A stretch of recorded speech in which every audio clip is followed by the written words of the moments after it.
सिकंदर नाम का एक चिंदी चोर एक घर में रहता था। वो पड़ोसी गांव में जाकर लोगों के जेब काटना, औरतों के गले से हार छीनना, ऐसे चोरियां करता था। फिर जो पैसे मिलते उससे जुआ खेलता, शराब पीता और जब पैसे खत्म हो जाते फिर चोरियां शुरू कर देता। एक दिन जंगल के रास्ते से वो एक गांव की ओर जा रहा था। रास्ते में एक पेड़ के नीचे उसे एक आदमी बैठा दिखाई दिया। एक दूसरे को प्रणाम करने के बाद सिकंदर, भैया तुम्हारे हाथ में ये बांसुरी कैसी? क्या तुम बांसुरी के कलाकार हो?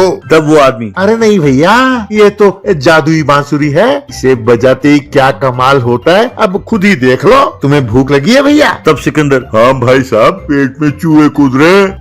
तब वो आदमी, तो देखो भैया, तुम्हारे लिए बढ़िया सा चिकन बिरयानी बना कर देता हूँ। तब सिकंदर, लेकिन भैया चिकन बिरयानी यहाँ कहाँ से बनाओगे? यहाँ तो मुर्गियां ही नहीं है आसपास। तब उसने कहा, हाँ हाँ देखते जाओ। कहकर अपना बांसुरी उठाया और उसे बजाने लगा। बस दूर से एक जंगली मुर्गी उसकी ओर आने लगी।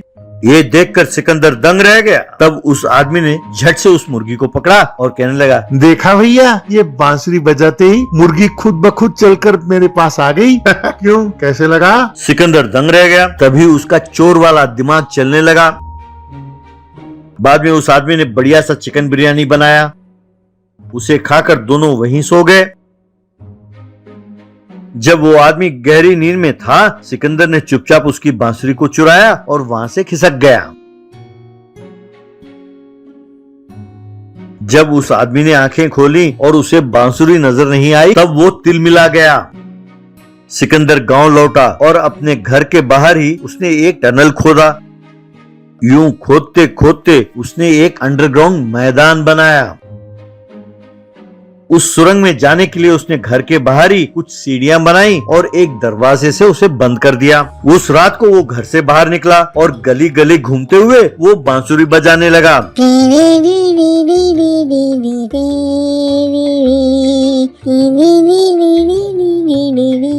ये बांसुरी की आवाज सुनकर गांव की सारी मुर्गियां उसके पीछे पीछे चलने लगी।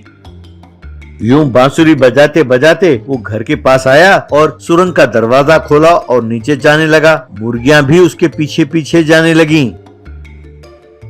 सुरंग के अंदर बांसुरी बजाते हुए जाने लगा और मुर्गियां उसके पीछे पीछे जाने लगीं। नीचे मैदान में पहुंचने के बाद उसने सब मुर्गियों को दाने डाले।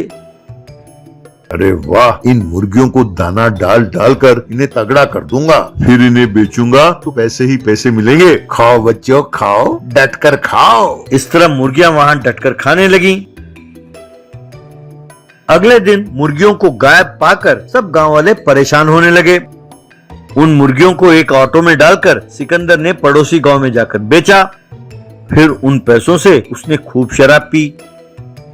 यूं जब पैसों की जरूरत पड़ी तो उसने बांसुरी बजाना शुरू किया।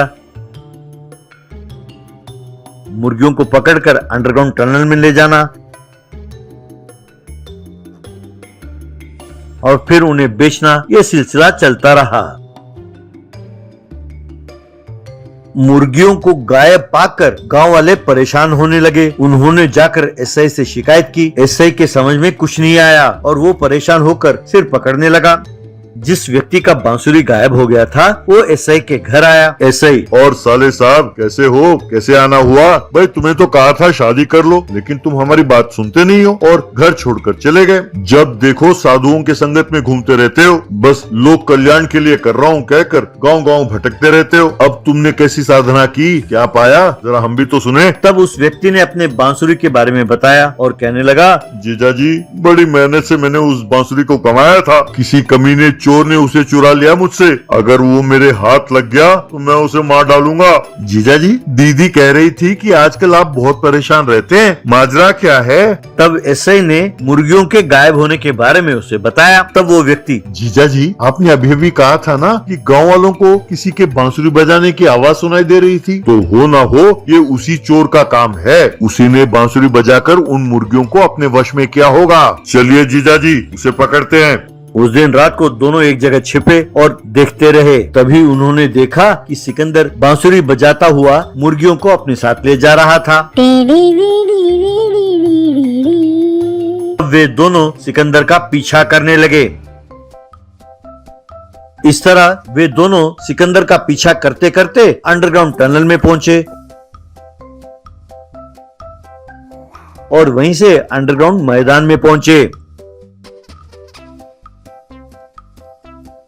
जब सिकंदर ने पीछे मुड़कर देखा और उन्हें वहां पाया तो वो दंग रह गया।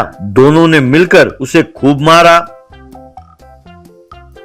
इस तरह सिकंदर जेल चला गया।